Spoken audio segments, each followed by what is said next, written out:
ایک انصاری جوان کا وقت آخر آیا تو پہلے یہ ہوتا تھا کہ جب کوئی بیمار ہوتا اور مرض موت میں مبتلا ہوتا تو اس کے اہل خانہ حضور کو بلا کے لے جاتے. حضور اس کے پاس تشریف رکھتے، پھر اس کی موت واقع ہوتی، پھر اس کی تجہیز و تکفین ہوتی، پھر جنازہ ہوتا، قبر میں اتارتے، پھر حضور آتے. یہ ابتدائی دور کی بات ہے. لیکن جب حضور علیہ السلام کی مصروفیات بڑھنے لگیں تو لوگوں نے کہا کہ آپ تکلیف دیتے ہو حضور کو. صحابہ نے آپس میں طے کیا کہ جب کوئی شخص فوت ہو جائے تو پھر حضور کو بتانا چاہیے. تو پھر جب کوئی فوت ہو جاتا تو پھر حضور کو بتاتے، حضور ان کے ہاں تشریف لے جاتے. لیکن پھر اور زیادہ مصروفیت ہوئی تو کہا حضور کو جنازے کا بتانا چاہیے، پھر جنازے کا بتاتے. پھر اور کار نبوت کی اہم ذمہ داریاں اور نظم پھیلتا چلا گیا تو پھر صحابہ نے آپس میں مل کے طے کیا کہ جنازے کا بھی نہیں بتائیں گے بلکہ جنازہ اٹھا کے حضور کی چوکھٹ پہ لے آئیں گے. اور پھر جنازہ اٹھا کے لے آتے. یہ باب البقیع سے باہر جو جگہ خالی پڑی ہے، جنت البقیع کے درمیان جو جگہ ہے، یہاں لا کے جنازہ رکھا جاتا ہو. حضور کے دور میں سارے جنازے یہاں ہوتے تھے. تو پھر جنازہ لایا جاتا، حضور سے عرض کیا جاتا اور حضور حجرہ انور سے نکل کے جنازہ پڑھا دیتے. تو یہ ابتدا کی بات ہے. تو حضور پہلے ہی تشریف لے جاتے. تو وہ انصاری جوان کا وقت آخر تھا اور آقا کریم علیہ السلام اس کے سرہانے بیٹھے تھے. تو اسرائیل علیہ السلام روح قبض کرنے کے لیے آئے. روح جب قبض کرتا ہے ملک الموت تو وہ پاؤں کی جانب سے روح کو قبض کرنا شروع کرتا ہے.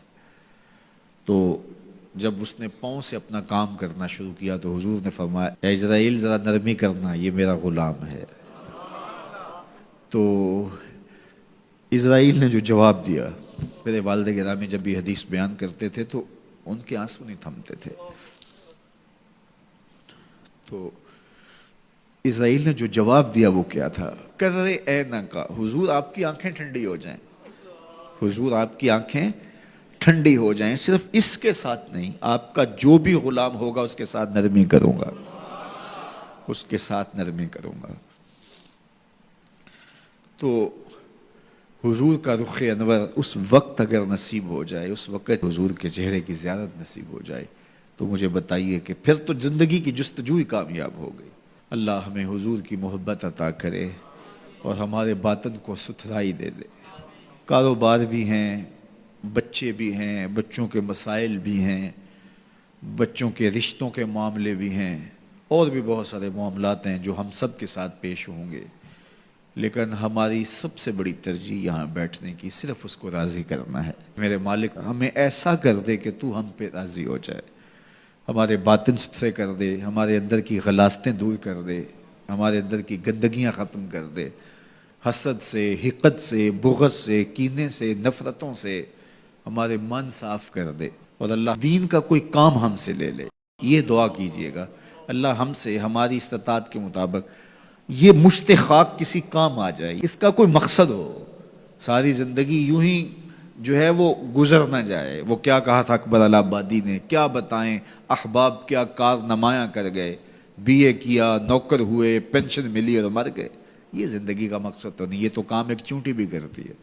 صبح اپنی بل سے نکلتی ہے، رزق اکٹھا کرتی ہے، خود کھاتی ہے، بچوں کو کھلاتی ہے، موسم برسات کے لیے جمع کرتی ہے، کسی کو ذرا بھی نہیں دیتی. اور یہی کام انسان کا ہو، صبح کام پہ نکل گیا، شام آ گیا، سو گیا، چلا گیا، تو پھر کیا فائدہ؟ اشرف المخلوقات کا ہے.